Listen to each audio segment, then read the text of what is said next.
Mike is very passionate and very visionary, about the sport.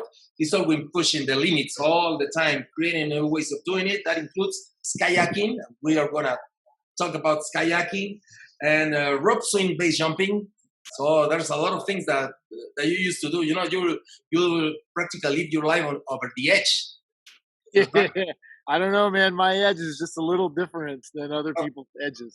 And the last thing I did, just I'm introducing you. In 2005, he established a base jump record, which he did 57 jumps in 24 hours, climbing up to 29,000 feet in total, just walking, like 8.8 kilometers. And in 2017, he set up a new record, 63 base jumps in one day, climbing up 30,500 feet, which means 9.2 kilometers. It's a little bit higher, 1,500 feet higher than the Mount Everest, Yeah. And today, nowadays, he has a base jump school, and he's organizing the Perrin Bridge Annual Festival of base jump in Idaho, in Twin Falls, Idaho, United States. He's also started to go and human flight 3D as a stuntman. So this is our friend Miles Daisher. He's with us. Antonio, my man. Yeah, ladies and gentlemen, Antonio Montaño. What's up, brother? Yeah. Just very happy to see you. Very happy to see that you're continuing with these very big adventures, And tell us, how was that you initiate this passion about skydiving? Oh man, skydiving is one of those sports. It's my favorite sport. It's one of those things I just kind of fell into. Where I always wanted to. I'm gonna run inside because the wind is coming right now, man. But yeah, it's one of those things where like basically. Oh, I forgot I wore one of my favorite hats up here.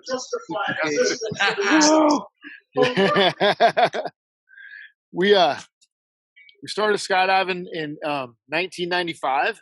Yes. Oh, the weather's coming. The storm's coming right now. So I'm going inside. Whew.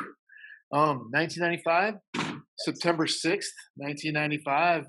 My friend Frank Gambali, he said, "Hey, man, how come you never go skydiving?" Now, he never said that. I saw a skydiving video of Frank, and I was like, "Hey, I'd really like to go try that. That's what I've wanted to do my whole life." And here we go. So we went to Davis, California, and next thing you know, September 6th, 1995, made one jump that day, 3 jumps the next day, and next thing you know, packing parachutes at the drop zone, got my tandem rating.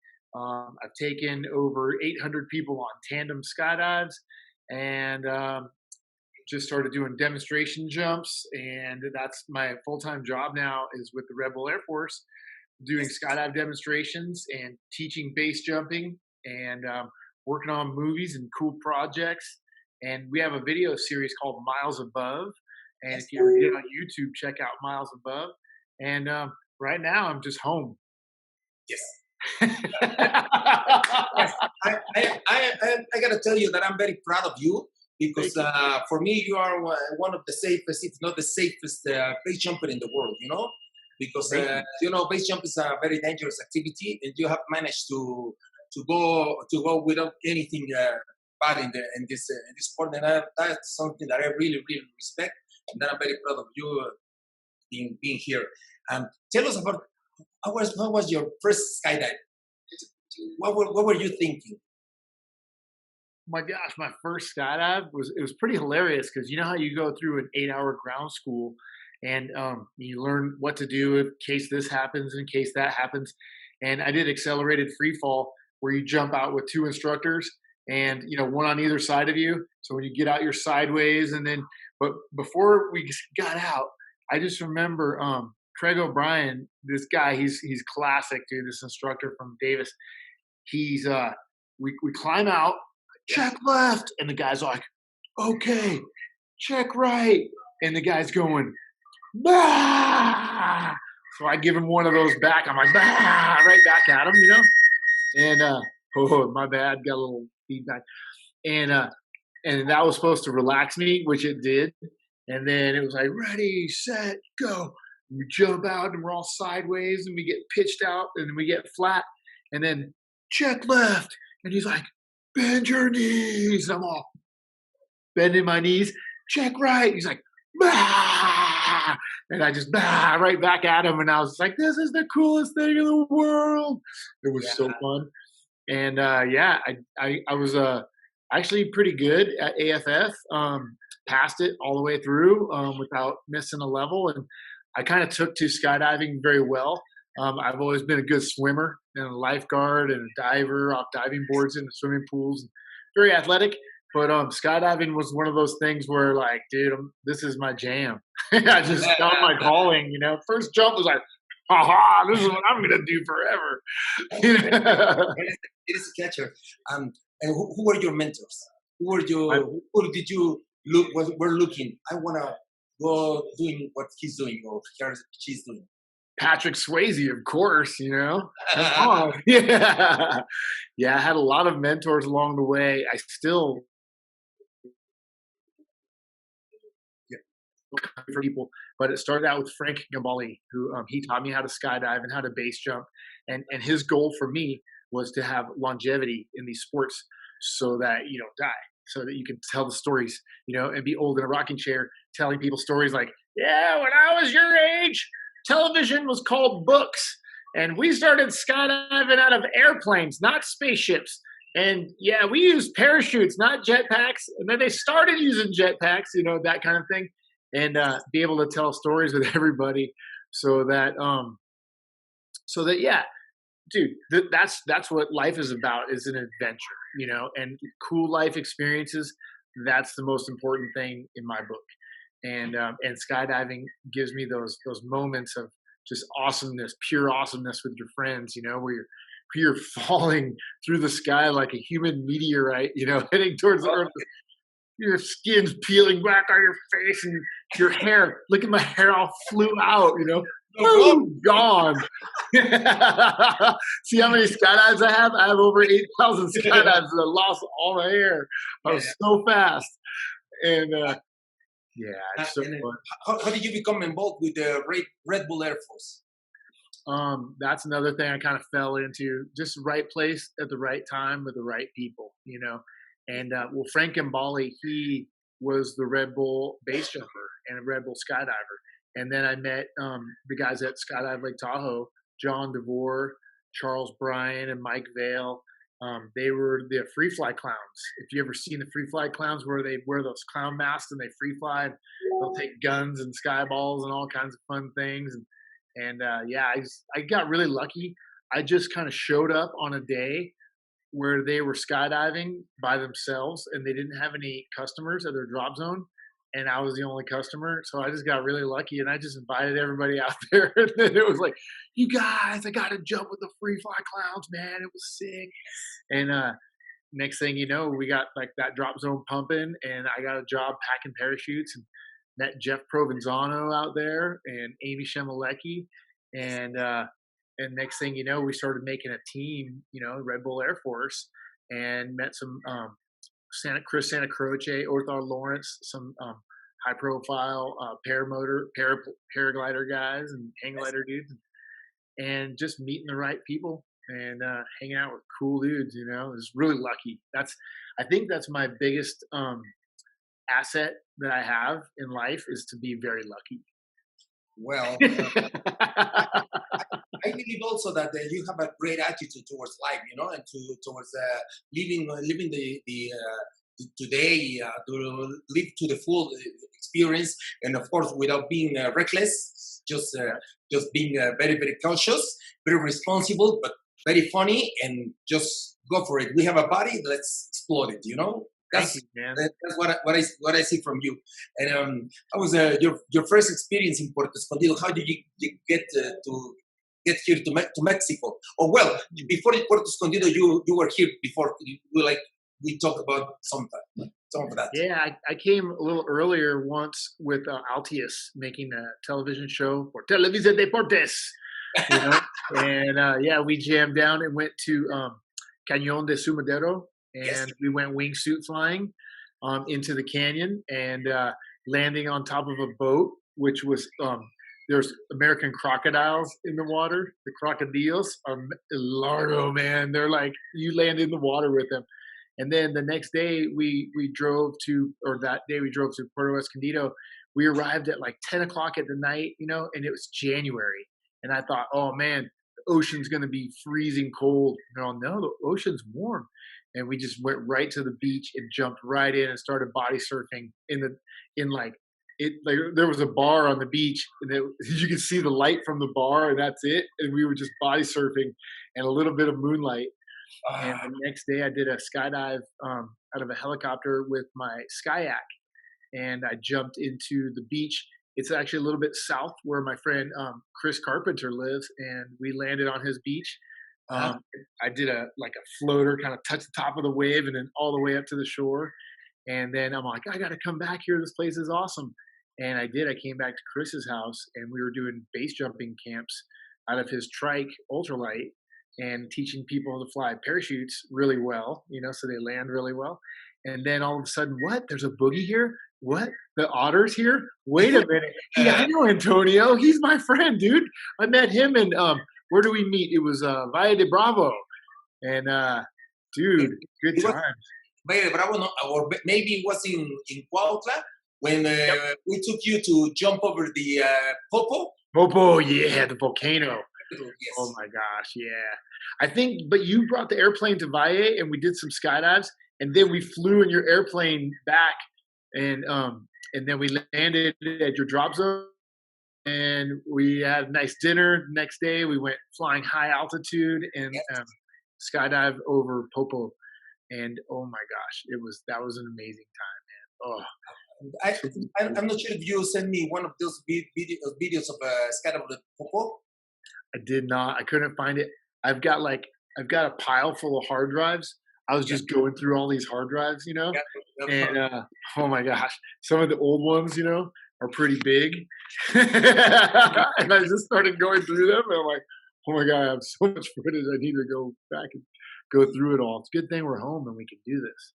Yes. Oh, that's very, very nice. And do you have a special jumps that you would like to share as well for that season? That there's also another time that we jumped with Televisa Deportes. You remember? We jumped at Cuautla. Yeah. Remember? Yeah. We landed on there in the little lake, the Hacienda de Cuautla in Puebla.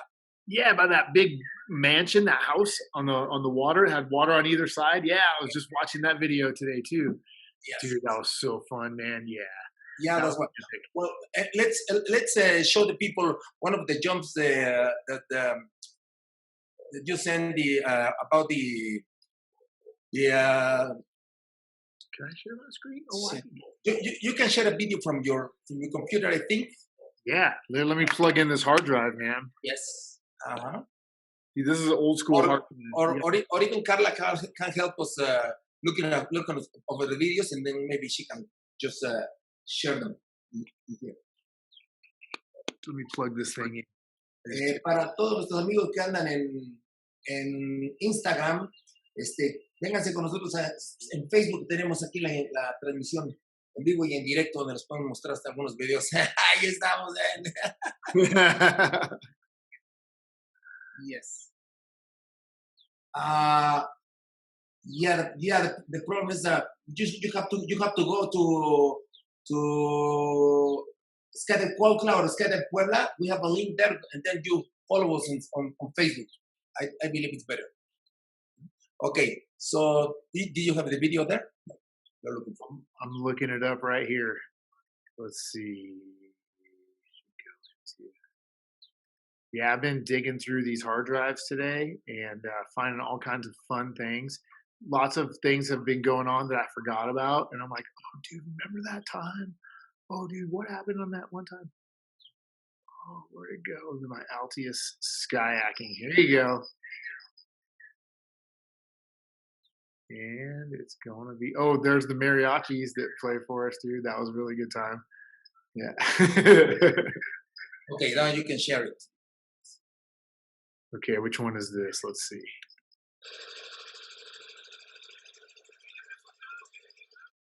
Oh, let me get the old screen sharing thing going on here. Share screen. And let's see. Is that working? I believe so. Let's see here. I gotta move this guy.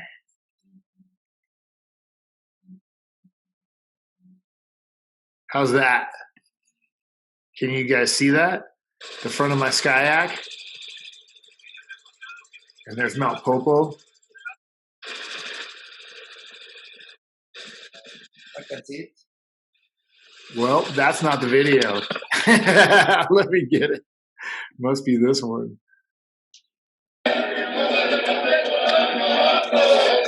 Nope, that's the mariachis. You're not sharing it. You need to share the screen. Oh, okay. Let me see. Whiteboard. Oh, here we go. Yeah. Oh, wait. I know what I need to do. Yeah. Give me 1 second. See, that's the thing. In college, I went to school to be a PE teacher because I was not the big computer guy. So, yeah. Let me see. That's not the.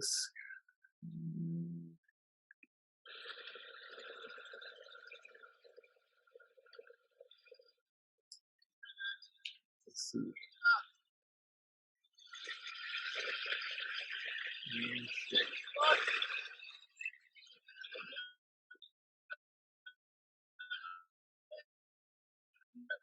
Oh, that's not the video, is it? No, that's your computer screen. Yeah, that's the video. Okay, let me fix that. All right, so that's this one. I'm gonna close that. Screen sharing. Try this again. Yes. See, that's why I was I was supposed to be a PE teacher, you know, because you can go outside and play, and you don't have to. Oh, here we go. All right. I think this is it.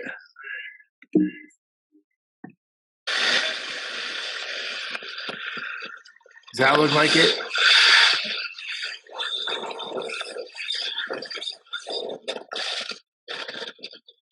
Yes. Yeah, this is in Mexico City, though. This is a different jump. Yeah, I have to find the other jump, too. Can you still see the skyacking going on? Yeah. Mm-hmm. So right here we are. This is oh wait, this could be Monterrey. Yeah, this is in Monterrey. Yeah, that's a Parque Fundidora. Totally different one, man. Sorry. It's getting lost in the hard drive. But as you can see, basically you just put your body into a kayak. Yes. And then you jump out of an airplane. And you open your parachute and you use your legs to hold the kayak on to you. And then I like to pull pretty high, like 5,000 feet, and give myself a little bit of time to so I don't die, basically. And you know, so I could like get out of the kayak if I have to. And if I have to get out, then the kayak has a parachute on it so that it comes down softly. But when you're skyacking, man, it's one of those fun things where you never know what's gonna happen, pretty much, you know. Yes. Let's see here. Oh, this is the wrong hard drive, but so you're gonna land in that water. Yeah, because it's a boat. Yes. Does that look better with that thing out of the way? Yeah, it's coming. It's good. And here we go. I'm gonna look. You can see that little fountain of water. I'm gonna go right next to that. Right. Like right next to it. And that hit me in the face and it hurt a little bit, but I was okay. That's very nice. That's very nice. Very nice work. Well, tell us a little bit. How do you start to do base jump? Oh, base jumping.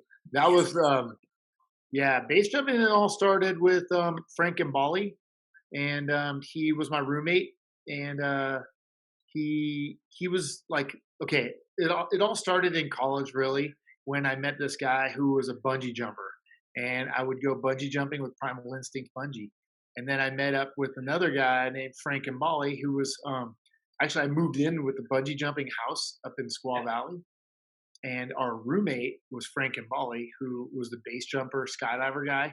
He was like the quiet dude who lived in the closet out back type thing. Hey Eli, and he got me into skydiving, but he would always show us these videos of base jumping, and he would say, "Okay, don't tell anyone about this," because a lot of his jumps that he did were he would sneak onto a building in downtown LA and then go send it off that building, and so he was always very secretive, about it, but he was very skilled also. He would do like 4 gainers off of it, that kind of thing, and on axis the whole time, and he's really good. And so I got really lucky again, and ended up living with him, and I would drive him and his students out to the bridge and just pay attention and learn some stuff. And next thing you know, I'm like, hey, I think I'm ready to try a base jump, and he goes, you're not ready. Okay. And then a year later, I'm like, I'm ready. And then after 68 skydives, no, 86 skydives, I went ahead and made my first base jump. And 86. yeah, yeah, it was a little early, but the household that I was with and the company that I had, that was kind of almost normal. It was almost late. They Frank and Jimbo, they started base jumping off of like bigger cliffs with less skydives, like a lot less skydives. And I started jumping off of Auburn Forest Hill Bridge in California. It's about 700 feet tall, about 600 and some odd feet tall, and started base jumping there, and it was all illegal. It was at nighttime in the dark, and I would always freak out because I didn't want to get in trouble, and I'm like all sneaky, and I was really scared about getting caught and getting in trouble, and I wasn't afraid of the parachute jump because I knew I watched so much videos what could go wrong and what to do just in case. And yeah, so when I went base jumping, like the jump itself was no big deal, but Yes. that's not true. My first base jump, I got really dizzy.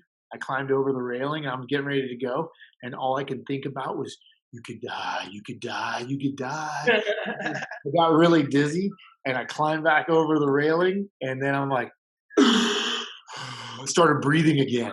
I quit breathing. I just forgot to breathe, And my friends were like, "Hey, you want me to go first?" I'm like, "No, I got this." And I climbed back over and took a deep breath. And I thought, "Okay, you got this, Miles. No problem. Bungee, bungee, bungee." Because I've done a lot of bungee jumping, and I figured I'd do a big bungee jump exit, which was good up until the bungee jumping went head down because we would bungee jump with ankle harnesses on. So we would go head down and head dip into the river and go flying back up. So I did this perfectly head low, just straight head down. And I had a pilot chute in my hand. I threw that, and I went so far head down that my parachute and everything hit me in the feet on the way. When it came off my back, it bounced off my feet and went up. And then when I opened, my legs swung all the way up and kicked the lines. And oh man, it freaked me out. But when my parachute opened and I looked up at it, Yes. I got toggles. I heard carnival music. It was like there was no carnival music, but I had it in my head, And the landing, no problem. Cruised in, stood it up. I was like, "Yeah, that was awesome." But oh man, my first base jump freaked me out. And then after that, it was just like, "Oh, this is so much fun. This is the funnest thing I've ever done in my life. Let's keep doing this." Oh my, that's something. And then you also done rope swing base jump. Rope swing, base jumping. See, that's something I always used to do a lot of rope swinging into water. And Shane McConkey and we would hang out and go. We learned how to base jump together from Frank, and Frank unfortunately drowned in the Merced River, running from the Rangers after jumping from El Capitan, and so he left.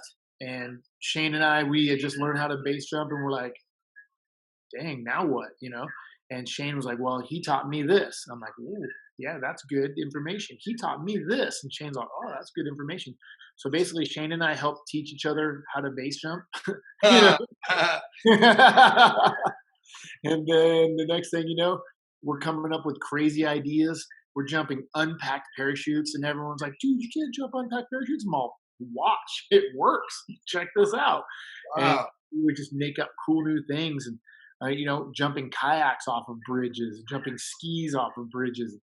And I'm like, dude, I want to do a rope swing, man. I used to be a really good rope swinger into water. I could do a double backflip, that kind of thing. So we just hooked up a big old climbing rope with a water ski rope handle and went swinging off the bridge. And the first couple of ones didn't work very well. We kept letting go and just peeling off.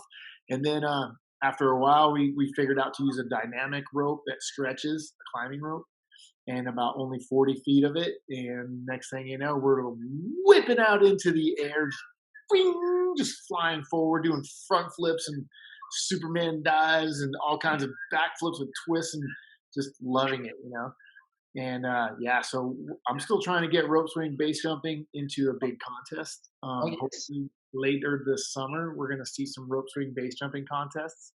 Yeah. And hopefully in America. I think it's going to be in China for sure. But I'd like to get it going in America first. But we'll see for the contests, that is, And I'm just trying to have more fun than people. That's my goal in life, is to have a really good time and enjoy life to the fullest, and show people, dude, this is what's possible. We could rope swing, base jump, we could unpack parachute, there's so many fun things to do. And you know what one of my favorite thing is? At Puerto Escondido, when we're finished skydiving all day long, it's just a beautiful day, you're tired, you're like, ooh, that was awesome, and you land. And then somebody has a box of beer, and then we all have a beer and we cheers. And the sun goes down in Puerto Escondido, and you watch the sun go into the ocean, and a little flash of green light, and everyone's cheering and telling stories. That's my favorite time right there. That's what all the stories are for moments like that.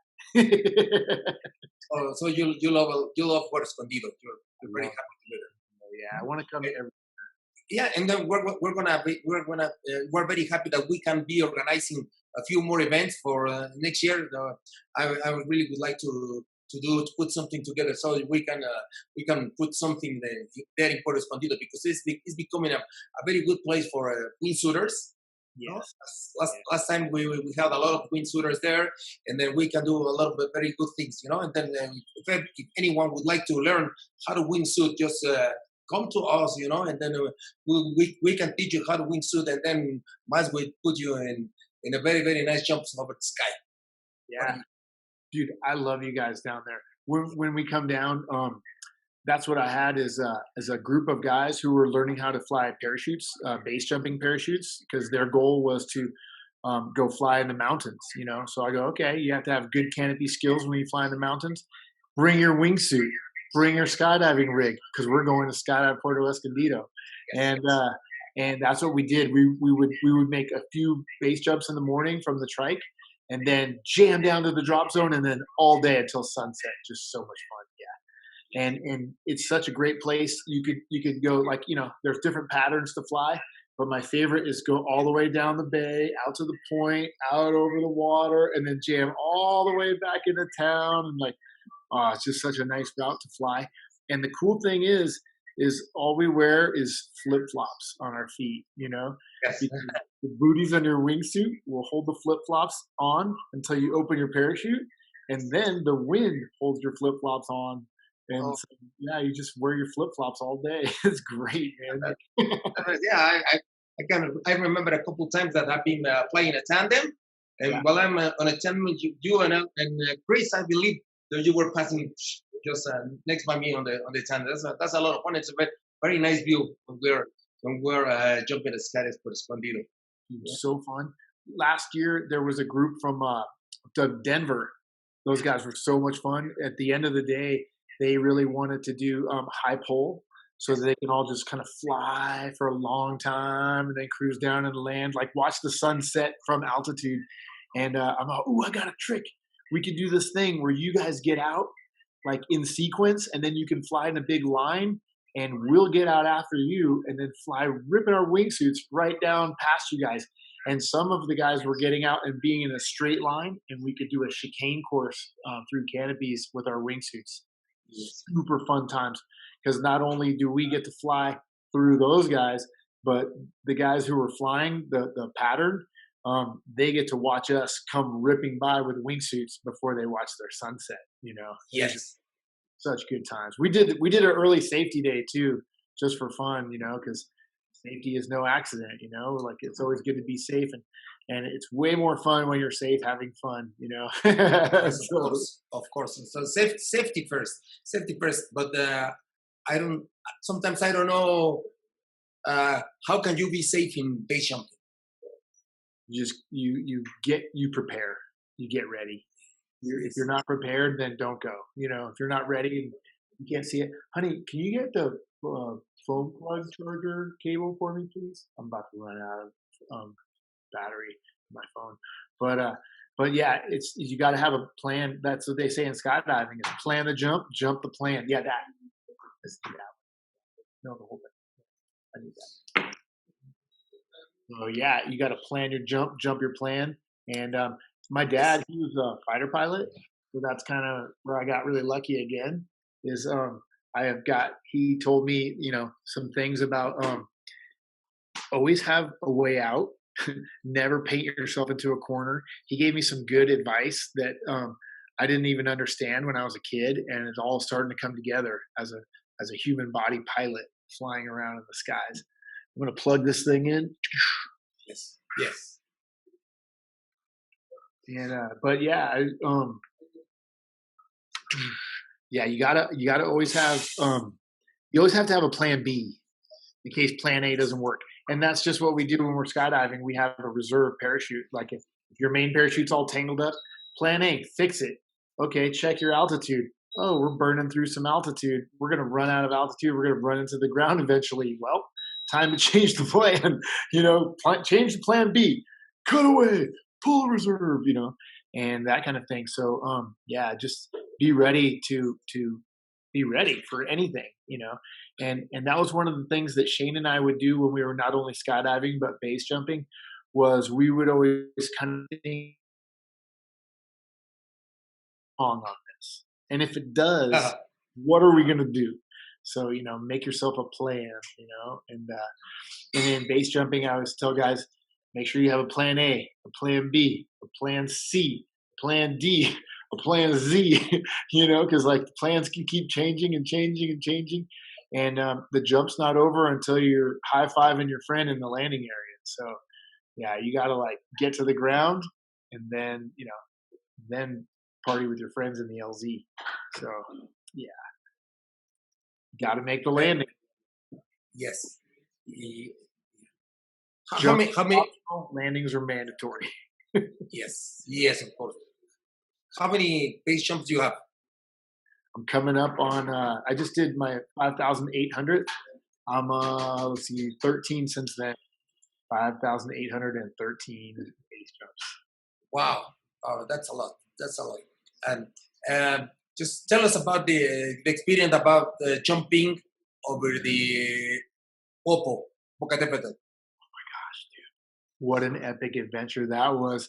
That one, it's pretty funny because usually I'm not the guy that hoses everybody on the load, but that was the one that I did hose everybody because, well, we jumped and we got the shot because that's, you say it's safety first. I always think it's safety third because it's stick the shot, stick the trick, safety third. So we jumped out, we stuck the shot, and we by the volcano, we stuck the trick, and then when we opened our parachutes, safety third part kind of came into play because I didn't open mine right away. We were flying down the backside of Popo, and we knew we had to go to that town, and everyone's opening their parachutes nice and high, and I'm like, you guys are opening way too high.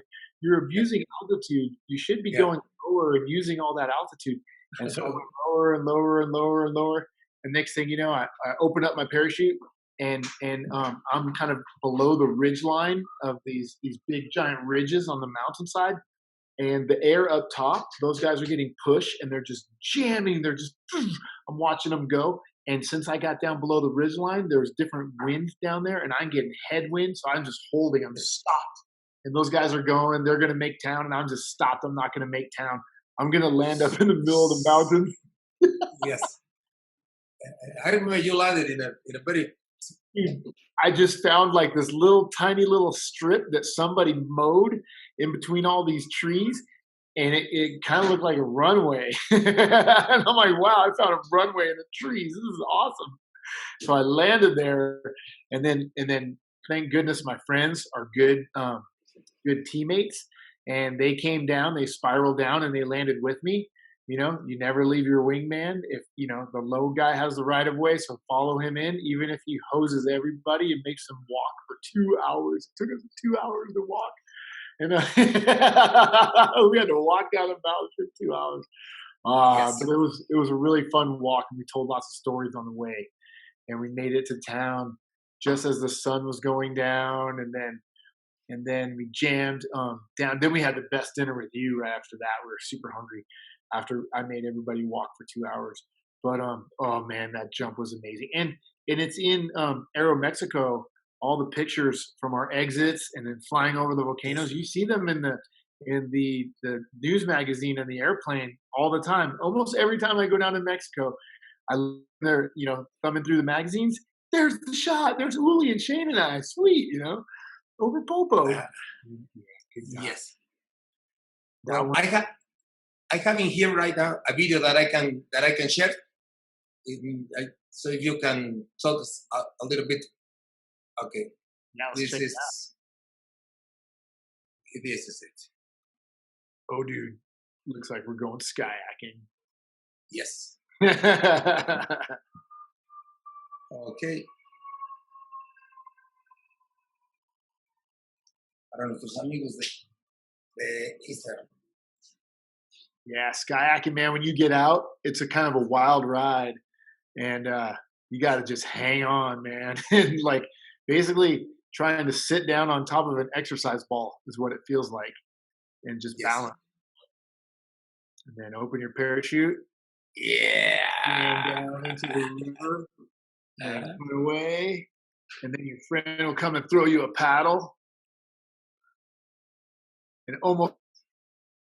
Yeah. And then what I did is I went and paddled over to the side of the river, and I hid because I gave my kayak to Rafael Ortiz. Dude, he did this waterfall. It was like a 64-foot waterfall. That thing huge, man. And the water's flowing like crazy. And he didn't just go down the waterfall. He went down and he skipped off of this thing. You'll see it right here where he went down and he bounces off this. Boom! And then he fell away. Dude, it was that guy's tough as nails, man. He that would hurt me. I know. I believe that would hurt anyone. Anybody, dude. I bet it hurt Rafa, but he just didn't even tell anybody. Look at that. Look Yeah. at that. What is that?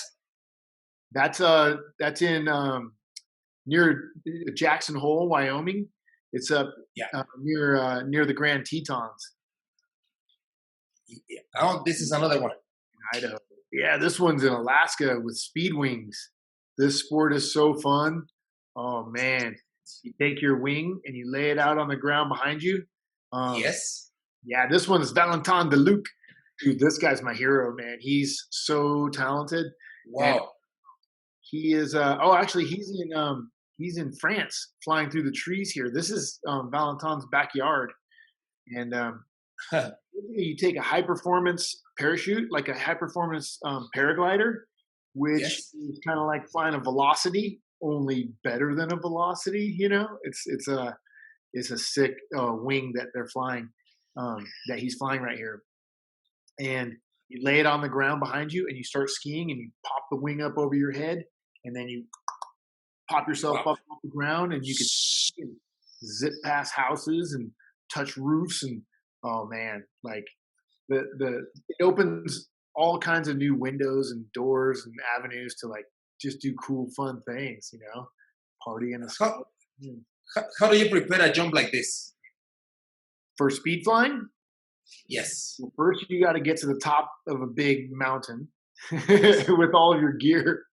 You have to have well, if you could do it with just feet and just running, that's called speed flying.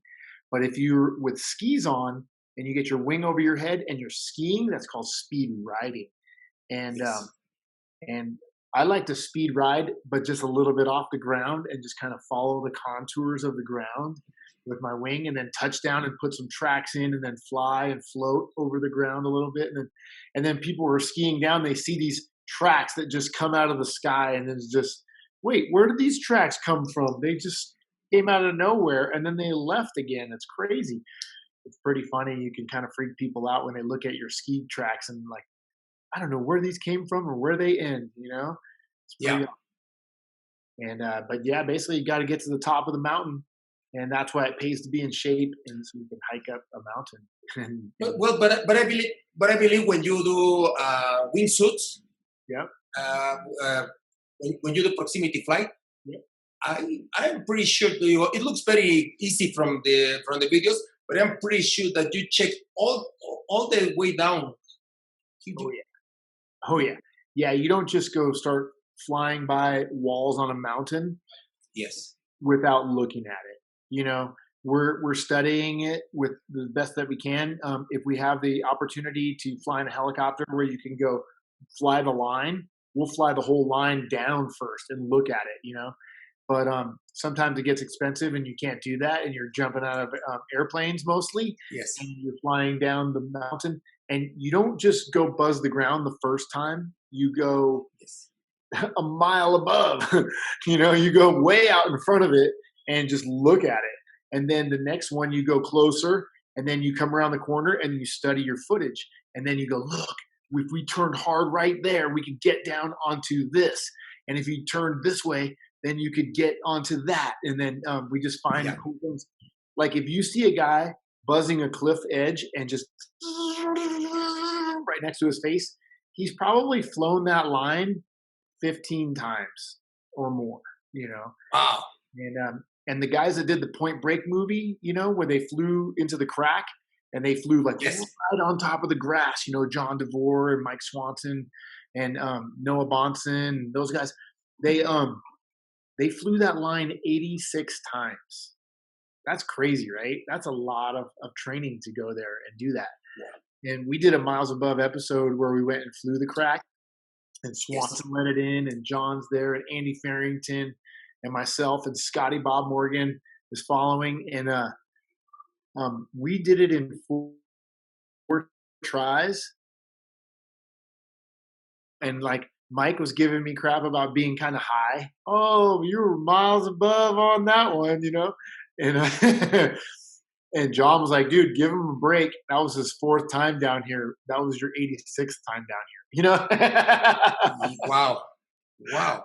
Yeah. And we always see just this is all for the people that they think that is very easy. You don't go in the first jump to the mission. You gotta go very, very, very slow, very slow. Otherwise, you're gonna get killed. Oh yeah. Oh yeah. Yeah, that sport, you can't make mistakes. If you make a mistake, that's going to be it, And that's another thing that my dad told me, as a pilot in the Air Force. He was saying that always give yourself an out, and always give yourself a margin for error. And that's what I think has kept me alive this long in this sport, is that even when I do, like we're doing a low pull for a demonstration, we don't do a low pull where you're going to hit the ground if you don't open. You do a low pull where you get down low and you open, but you have a couple extra seconds, And you just bringing up a video right now. Yes. Petra, Friends, that's what it is. Petra Jordan. Petra Jordan. Yeah, this was the coolest base jump I've ever done. It was Yes. amazing. This is where the Indiana Jones Temple of Doom, where they found the Holy Grail, and Yeah. Yeah. I went there too, looking for the Fountain of Youth or the Holy Grail, and no, but we were invited by the Prince of Jordan to come skydiving here, and Mike Swanson, who you see right there, he Yes. So it's my, John DeWar helped organize this jump into Petra. No one had skydived there, and John and Mike and Andy did the first skydives into Petra. And then they said that if I can find a safe enough line to jump, I can base jump it. And it took me 2 hours of looking just to kind of figure out, yeah, it can be done. Because you can see how wide it is. Actually, you can see how wide it isn't. isn't it? Yeah. How wide isn't it? Yeah. Yeah. It's only 80 feet across, So, I mean, Yes. you open your parachute and in Just mosquito the other wall. you hit the other side, Yes. You have to turn around really fast. And yeah, and that's not the only thing, because you jump off of over the Petra wall, and the wall behind you, it's not straight sheer, it's a little bit positive. So you jump out and you gotta like not impact the wall. And then Yes. there's a ledge below you. So you open up over the ledge and you hit your brakes and let it fly to miss the ledge. So there's 2 times you almost didn't die. And then before you hit the wall on the other side, you turn around, there's 3 times. Wow. And then you gotta land it. Oh my God. It's so tight down in there. Oh my Yes. God. Like, it's funny. You got to be careful what you wish for, Antonio. Because if you Yes. wish, I want to go jump that. Oh boy, you sure you want to go jump that? You can get it. You can get it. That was a gnarly Get that. one. Yeah. Yeah. Yeah. As soon as I opened it, it just got really small, really fast in there. And I made some really cool friends. The Bedouin dudes that kind of showed us around there. They were Wow. cool people, that lived. Oh, and then after I landed, and then this dog is chasing me. Dogs don't like parachutes sometimes. They chase you when you land. Yes. And this Yes, of dog course. is chasing me, and I'm like, dude, I fed you sandwiches all day yesterday. Don't eat me. You should be full and sleeping now. But yeah, that dog, he didn't invite me. My parachute landed. Look at that. Was the prince there? Not at that moment. No, he had to go somewhere. But we met him when we went down to the what's that ocean, the Dead Sea, the Let's see. Yes. lowest point on the earth. It's above above ground. It's below sea level, and it's Yes. pretty wild. The water keeps evaporating and going lower and lower and lower and lower, and all around the Dead Sea is like crystals, Yes. salt crystals. It's kind of like it's like sharp. You have to have shoes on or it'll cut your feet really bad. And we got to skydive and with our wingsuits and open our parachutes below sea level. Oh, very nice. It was awesome. Right. Well, I would like to ask you, what do you recommend for people that haven't skydived before and they want to go through those extreme activities? Yeah.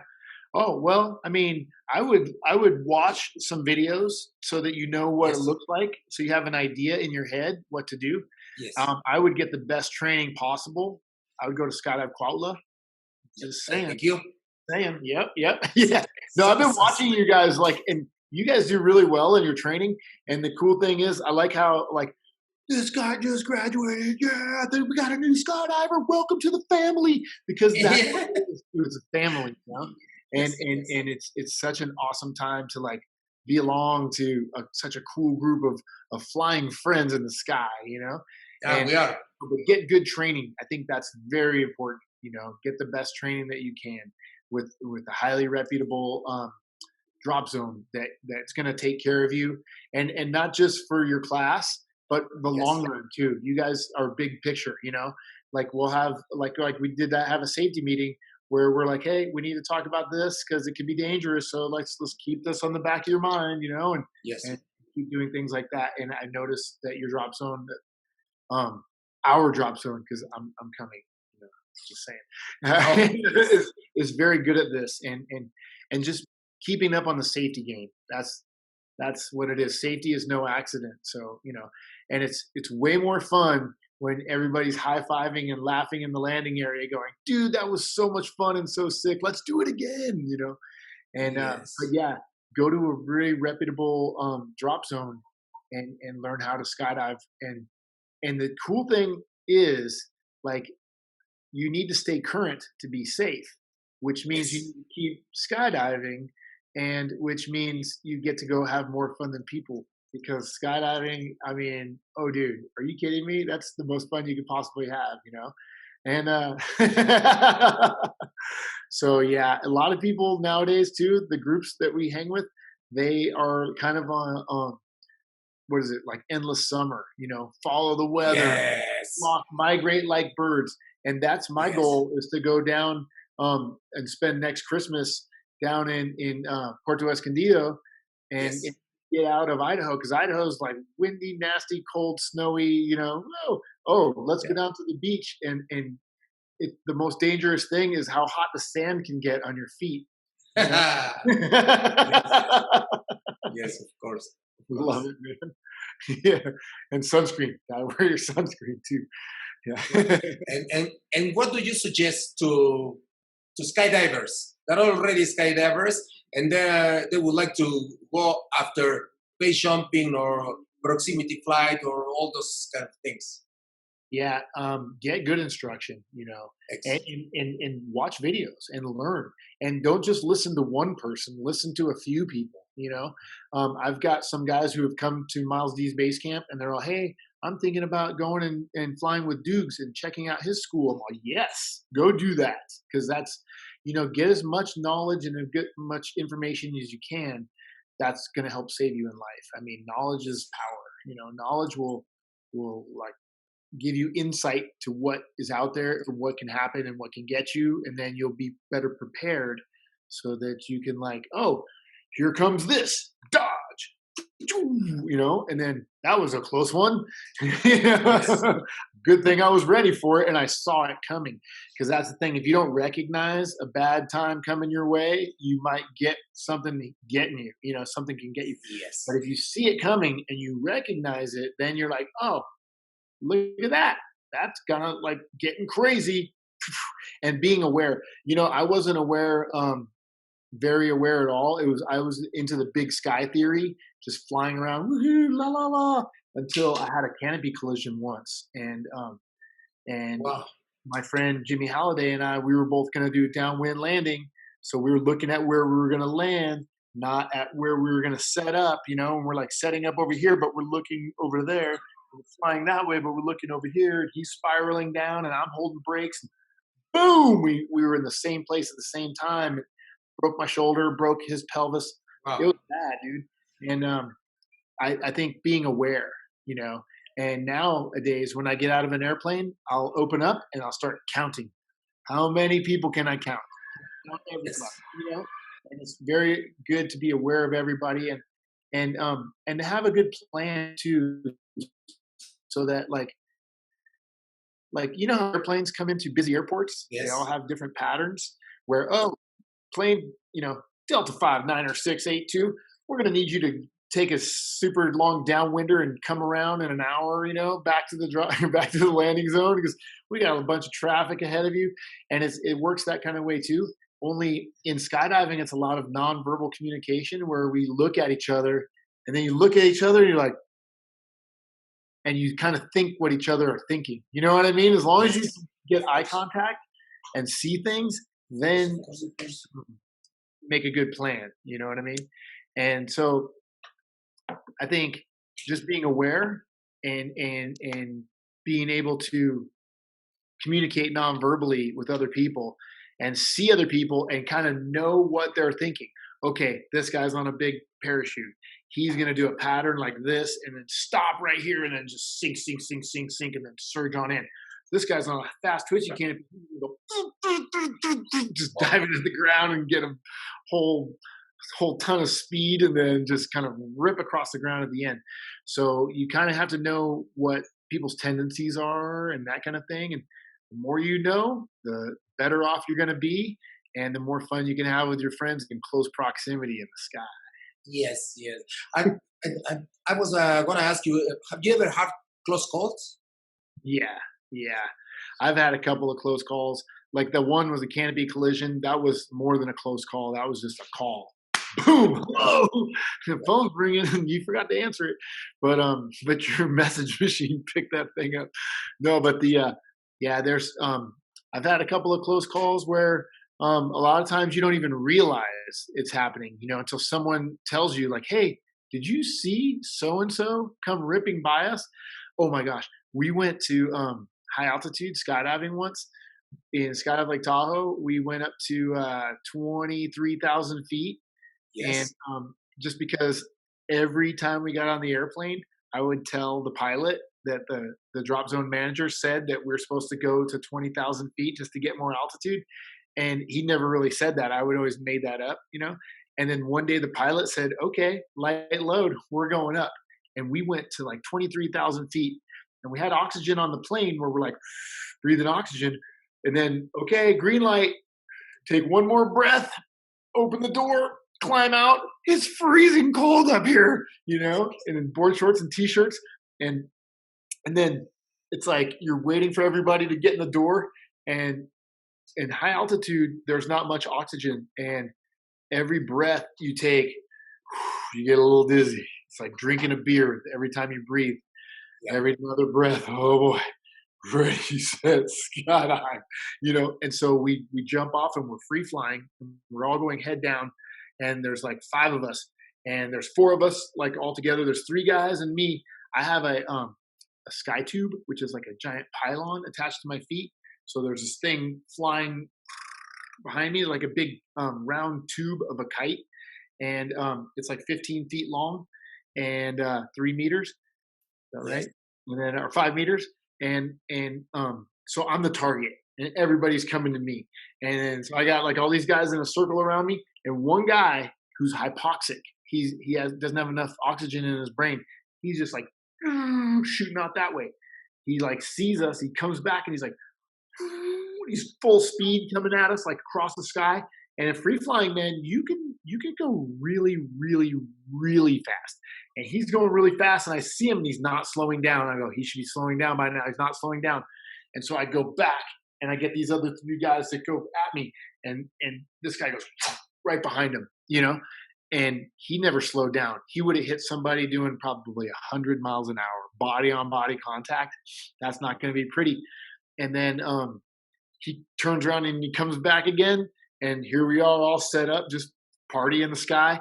And he's coming. And I went back again, and he went by and turns around and he comes back again.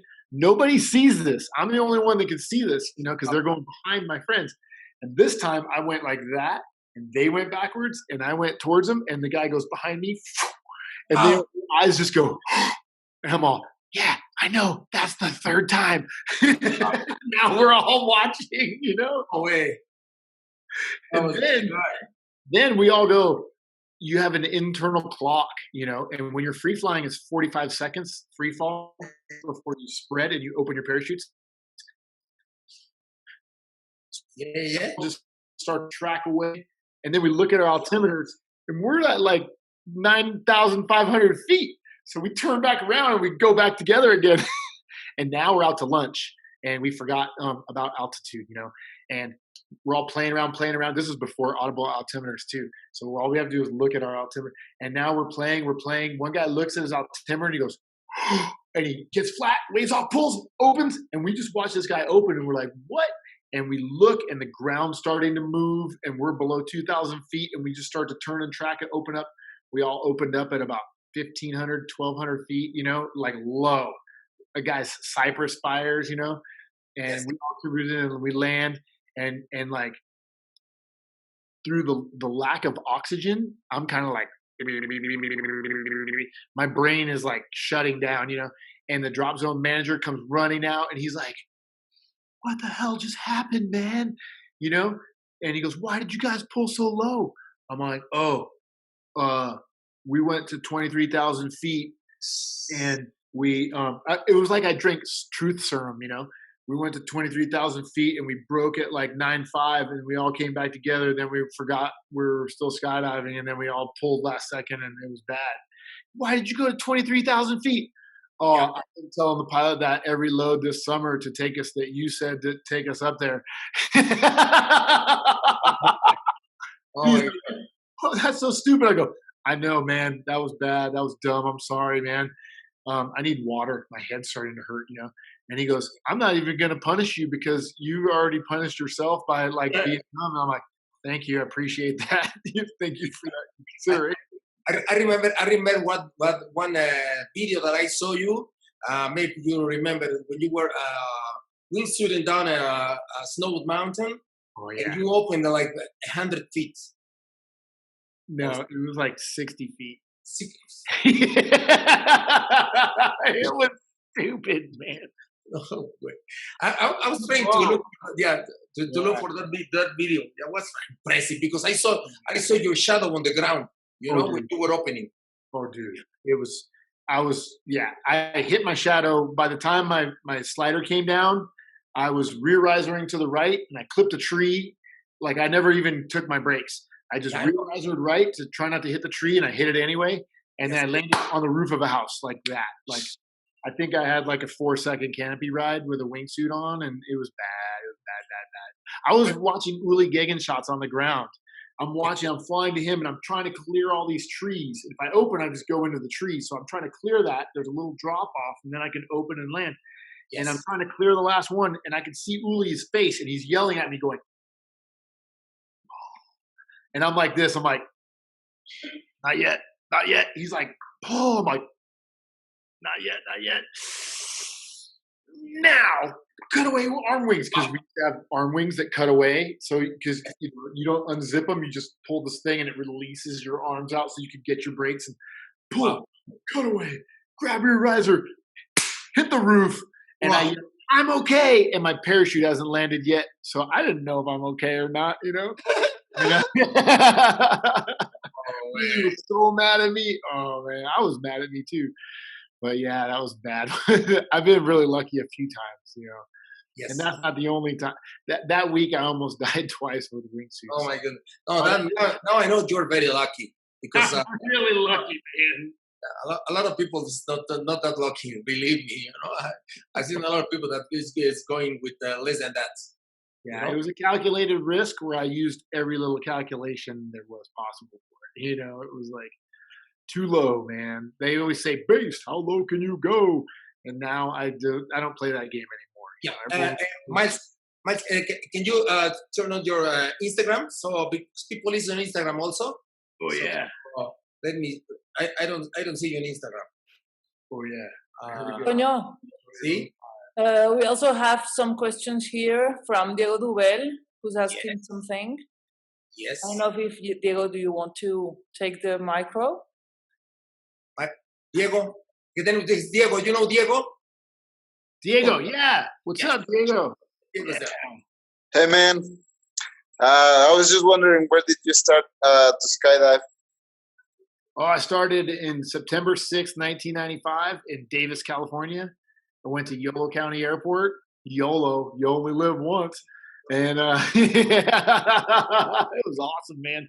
That changed my life. That first jump, I'm like, yep, well, I know what I'm going to do now. It's going to be awesome. Nice, man. Thanks for all the stories. Thanks for all the info. Yeah, my pleasure, Diego. We'll see you soon, huh? Come down. For free flying, too. I love free flying also. Yeah. Yeah. And one thing that you would like to tell to all the at what age you started to skydive? I was 25. It is Aida. There's a lot of people that have been saying hello, Miles. There's a lot of people that's here in Instagram, on Facebook. We're kind of doing a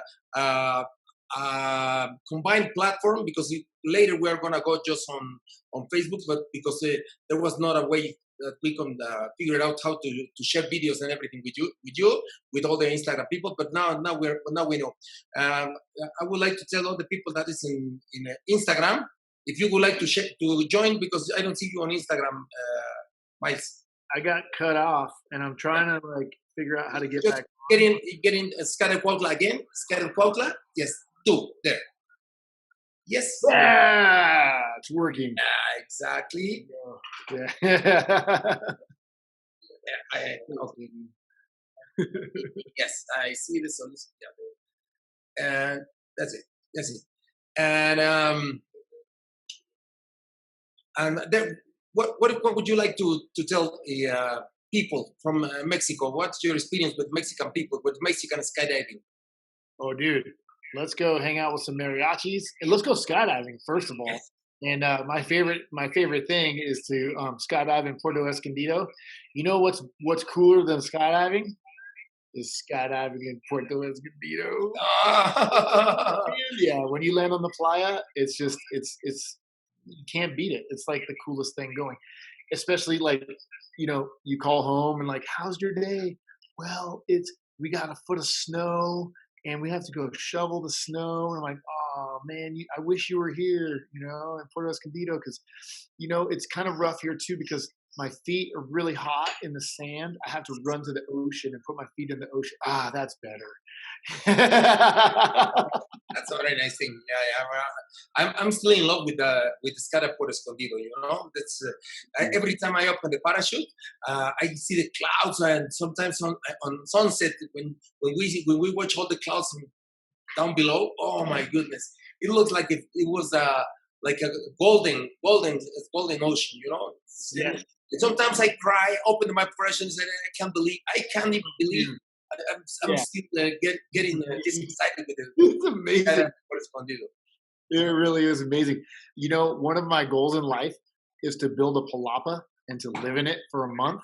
And I think that might be happening sooner than later. And my friend Chris Carpenter, he's thinking about putting a palapa on his property. And I think I have to come help. I think I want to be the laborer and have all the guys, teach me how to build. And I'll just carry all the heavy stuff and do whatever they need. And then, bring beer at the end of the day type thing. And that's one thing I love about Skydive Puerto Escondido is the thing is at the end of the day, a lot of drop zones, they're like, oh man, we're so tired. We're not going to go anymore. I'm like, what? Dude, it's not dark. It's not over yet, And every day at Skydive Puerto Escondido, every day we do sunset boats. It's not some days, it's every day. And that's usually the best jump of the day. And you have to manifest it early too, it's gonna happen someday. Before we used to have sunsets all the time, but regulations now about the airports, they shut us down a little bit. We're figuring out ways so we can depart anytime, we can land anytime. That's the way skydivers like to live. Yeah. Well, maybe we can find another runway to land at for sunset. Yeah, that'll be awesome. Let's make it happen. And I'm sure there's a lot of people that will be really willing to help you to build that palapa. Yes. Yeah. Yeah. I see Diego smiling. Yeah.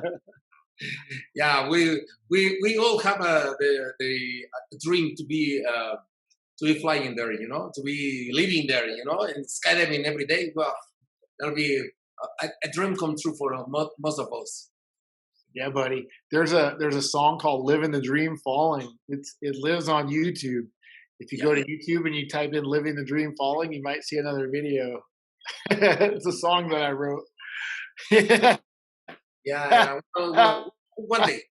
So we just have to keep ourselves alive, going through this thing, and then smashing out live the life again, the way we used to live it. You know.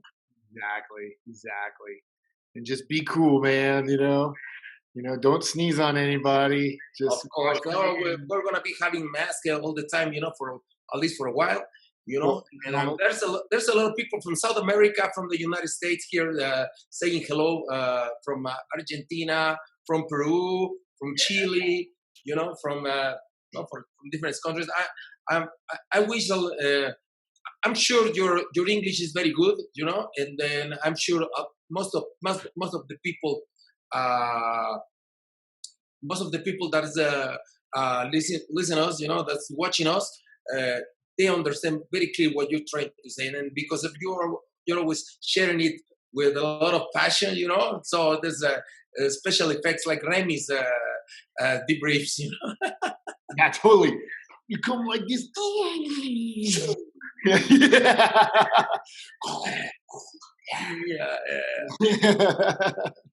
Well, and then there's people that saying, why did you start skydiving? Why did you? Why? That's a good question. My father was in the Air Force, and I've seen a lot of air shows. But one day I was playing soccer, and this guy was skydiving, and he landed his parachute right next to us, and I was like, "That was so cool! I want to do that." And I always wanted to do that. So when I moved into the bungee jumping house, I was a bungee jumper, and I found out, hey, where do you go for skydiving? Yolo County Airport. Let's go to Davis to Skydance skydiving, and that's what I did. Is like, and Frank and Bali, he's like, do you have a credit card? I'm all, yes. We'll do it. Sweet. He's like, you'll pay that off later. You know, that's awesome. That's a good call. There's a lot of people that you would like to make some questions. If you would like to ask something to Miles, you know, I'm sure he will be very, very eager to answer all your questions, because we all are like just you keep us with the words, you know, when we are listening to your adventure. You know, it's a very nice thing to be sharing with you this kind of things. Dude, it's so fun to hang out with you, man. You're such a happy, friendly dude, man. And like every time we hang out, Antonio, it's just a pleasure. Good times, bro. You know, you're a gentleman and a scholar. And yeah. Is it all right if I answer this question I saw? It says, what was my favorite jump? And I would have to say we just watched that video, and that was in Petra, Jordan. And you have a program on YouTube. You know? Yeah. Miles D 101 or yeah. I have one of the Italy-based part 2 miles above. Let me share the screen here, so people can watch you this. Okay. Hey, 42 years old is not too late to start skydiving. You know, I'm way older than that right now. Yes. But dude, skydiving is an awesome sport. The parachutes are getting better and better, and they opening softer and softer. And 42, I think that's a fun hobby to get involved with, you know. And it depends. There's so many different ways you can skydive. You don't have to just be a fast swooper. You don't have to be a wingsuiter. You don't have to be a free flyer. I mean, you can do there's all kinds of avenues. You know, you can open up your parachute really high and pop a cold beverage and hang out and enjoy it in the sky. You know, there's so many things to do. And if you want to go fast, it's there. You know, it's awesome. But yeah, I think 42. Go out there and make a skydive and see what you think. You know, don't knock it till you try it. I think if you try it, then you'll know. And if you don't go, you'll never know. So get out there, check it out. You know, I think everyone should try it at least once. What is this? Courmayeur in d'Aosta. This is Mount Blanc, the tallest mountain in Europe. Yes. It's on either side. It goes to the Italian side, to Courmayeur, and then the other side is the Chamonix. Where? So that's the French side, and we went there and we found like one of the biggest, like the tallest cliffs you can get up to and jump off of, and a friend of ours hiked it, and it took 11 hours to get to the top of this thing with climbing gear. And he said it was the most terrifying 11 hours of his life. And it took us 6 minutes in a helicopter. And we got to jump this amazing. You jump with a wingsuit, and you have like rocks on either side of you. It's like this crack that you go right down the middle of, and we like to say that exit has a lot of ambiance to it because you're right in the walls in the middle. Someone started skydiving when they were 38. I didn't start until I was 25, and 38, all good. So 42, man, you should go skydiving. You started at 25? Yeah, 25 for me. And this guy's asking, oh wait, how can I convince a 65-year-old woman to try skydiving? I know a 101-year-old lady who did a skydive. Tell that person to not be such a wuss. No, don't. I wouldn't force it on them, but give them the option and let them know that they can and that people are doing it and it can be done safely. And yes, it's a dangerous thing for sure, but it can be done safely, and that's kind of the big thing. And we break it down into like it's everything's like a puzzle, like a problem where you try to solve the puzzle so that you can do things safely. And talk us about this jump. What is this one? Dude, this one we're getting in the helicopter right here in Cumair, and which is the Italian side. And these are our guides, and they're like, hey, when you get there, hand us your safety line and then jump out of the helicopter because the helicopter's not going to land. And if you fall off this cliff, you're going to die. That's basically what went on in the safety briefing. There they are, and you got to jump on those rocks. So very, very careful because otherwise you'll be falling. And if you start falling, you're not going to stop for a long time. It's a long way down out there, and thousands and thousands of feet tall. Wow. Did you get scared when you were there? Oh yeah, we're scared, man. If you're not scared, there's something wrong with you. Of course. So I'm sure your heart is pounding. Oh yeah. Oh dude, it's pounding like crazy. And then that's the thing though, is you gotta learn how to control your fear. Like take a deep breath and That it is. stay focused. Yeah. See how the shadows were right there in his face? Yes. Yeah, that was ultra amazing. That was out of control, amazing. Oh, it says my voice echo. My voice is echoing. That's cool because I like to echo especially when you land in a canyon somewhere. Yes. Oh yeah.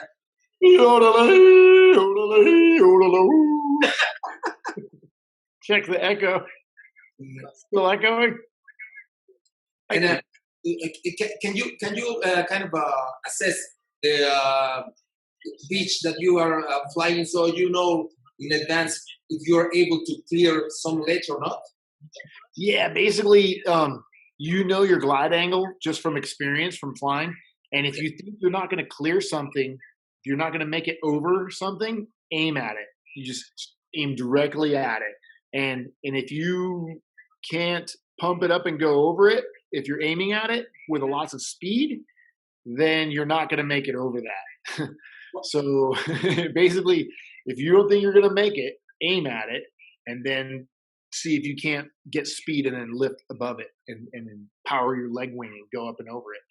And, the wingsuits these days are just so amazing that speed is your friend, Squirrels put so much time and energy into developing these suits so that they fly better than suits have ever flown ever. We live in such a good time right now, and we're just so lucky that we live now as we have this technology that we could use for flying our bodies with a wingsuit. And the wingsuits are getting better and better and better and better. And these suits right here, we're using they're Freak 3s, and they basically take off, and they're little stunt machines. They just start rallying like like driving a Ferrari or something, you know, and you just dive at something, and you aim at it, and then pop up over it, and then dive down at the next thing, and just use speed. And it gets me so fired up, man. Sometimes I can't even control myself. Do you agree with me that one of the things that kill the most skydivers in this part of the sport, which is proximity flights, is ego? Oh, it's dangerous. Yes. What do you think is very dangerous? Yeah, there's been people have been dying like a lot, and the thing is too, like I said earlier, currency, being current in the sport. Like if you take a year off or you quit in November and you come back in April and you're like, I'm gonna go do that line that I've been thinking about and watching on YouTube forever. Nope. You need to start back here, work your way up to there, and then attack it. You know, when you see in the base fatality list, the BFL we call it, when people die, we write like a report of what happened so that we could learn from the mistakes of the people who did die and hopefully don't make them ourselves. And usually it's going to be early spring when people are just you know, dropping like flies because they're not current. They are just like right off the couch, like, woo, I'm sending it fully. And if you don't give your sport respect, especially a dangerous sport like this, it will take you so fast. So yes, you do need to respect your sport and pay attention. And there's formulas, man. Start out way back here and work your way up to being awesome. You know. Yes. So what do you think? A lot of people commit to something that they're not sure, and then they get an accident, something like that. Why people commit to something that they're not sure? Yeah, I mean, enjoy the ride. Don't try to skip steps. A lot of people think, hey, man, I want to be a wingsuit base jumper. How do I put on that suit and go? Okay, let's take a deep breath. Let's start by skydiving with just skydiving gear. Boom. Learn how to fly the parachute well so you can land without breaking your legs. Perfect. Okay, now let's learn how to fly a wingsuit. Okay, good. Now let's learn how to fly a wingsuit in different conditions, different ways, steep flying, flat flying, you know, barrel rolling, doing tricks, recovering from tricks, you know. I make my students do barrel rolls right out the gate, and I basically tell them how to recover. And they're all, what do you mean, how to recover? Yeah, we'll see. When you go out and you do your first barrel roll, you're like, flat spin, look out. You need to know how to recover. And then you learn how to base jump, and then you learn how to wingsuit. So there's a whole stair-step level of progression to get to where you need to be in a safe manner. Otherwise, yeah, things get crazy real fast. So enjoy the ride. Don't skip any steps, you know, and enjoy every step. Oh, look at that bird. Sorry, I love birds. And squirrel. But yeah, I think that's the best thing to do is to enjoy each step of the process. You know, don't just think you're going to put on a wingsuit and step off a big old cliff and just send it and go through a hole in a rock that's lit on fire or something like that. You know what I mean? Yes, I know. That's right. Well, we're just coming to the end of this transmission. I really love that you are being with us, Miles, and I'm sure that we'll have more time to talk to you again if you would like, you know, to come and share. When we start organizing the new events, and always, you know, I would like you to be sharing with us all this energy and all these events that we would like to put together, you know. And also, I would like to tell everybody if you would like to help on these times that we are just passing with the coronavirus. You know, we have something that we are going through, which is an initiative that is Mexico Resiste. So if you go to Mexico Resiste, you will help us a lot. You go and buy some tandem skydives. Cheap price, you know, so we can help that you can jump them before September or when this quarantine is over, and then that's the way that we are helping all of our people that's with us, you know, and trying to go over this thing. You know, taking care. I don't know if you have something to say about it. Some of the drop zones are starting to open in America right now. And I mean, yeah, you can go out and go skydiving. My take is a little bit different than everybody else's take, and it's probably why I'm still around here, is I'm going to stay home for a little while longer. You know, I really don't want to get this coronavirus. You know, it's a gnarly thing. It can spread easily. And yes, the numbers are low and the statistics are low that you're going to die. But dude, I don't want to be one of those statistics. So yes, you never know. You never know. Sure. Dial it in. And since I'm lucky and I've planned ahead, look what we got from Oaxaca. Woohoo! Mezcal! Leyenda. Woo! This is the spicy kind too, you know? I love it. I know you like chili. I love it, man. Yeah, you remember that one time I ate that? Remember. Well, I really would like to thank everybody for joining us this opportunity. We are having this kind of programs every Thursday and Saturdays at 6 o'clock if our guests are able to do that time. And then what we try to do is to keep our community together, and is to keep filling up with stories, with ideas, with things that we can do to improve our way of living at any moment, and then to look forward to be in the sky again. See, look at you, Antonio. Just keeping the family together, bro. The world needs more of yous, man. You're the man. You too. Thank you, brother. Yeah. well, thank you very much. And then I hope this is over pretty soon. We're planning. We still have to wait what our government says. We're planning to open our drops in June at some point. You know, the first or second week of June. You know, and with all the safety things that we have to do in order to minimize the spread of this thing. You know, in the meantime, just stay safe.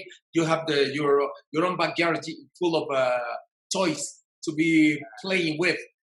You know, so I appreciate that. Really, I am my base camp here in June as well. Yeah. Oh, great. Anything that you would like to say to all the skydivers from Mexico, from all over the places in the world? I love you guys. Out there. Let's get back up in the sky sometime and make some cool patterns in the sky together, and make some cool stories to share for Sunset Load. Yes. Thank you, Miles, and we will see you very soon. We'll talk about it very soon. Muchas gracias, Antonio. Take care, brother.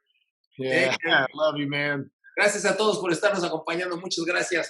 Los quiero a todos. Dieguito, muchas gracias por estar aquí con nosotros. Y gracias a toda la gente que nos estuvo compartiendo, que nos estuvo acompañando, ya sea por Instagram, por Zoom, you know.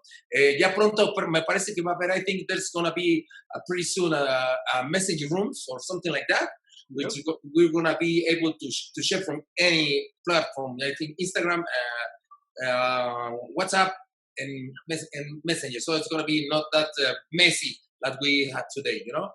And I really appreciate it. And thank you for... I'm sorry, man. That's my fault because it's computers, you know.